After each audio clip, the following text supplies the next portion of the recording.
Hi, I'm Tiffany with headcovers.com, and today I'm going to show you our Cardani plastic wig stand.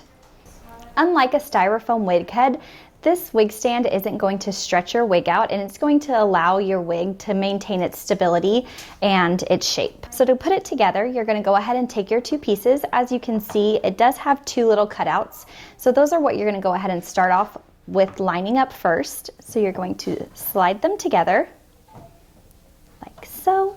And then on the top, it also has little cutouts to go ahead and put together. So you're going to slide those two together until they connect and pop into place.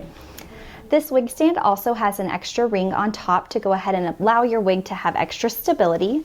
And it does have the same little notches that you'll just go ahead and pop into place. This is a great wig stand for all hair lengths, but it is our first choice for longer wigs because, as you can see, compared to our wire wig stand, it is a little bit taller, so it does allow for the extra length.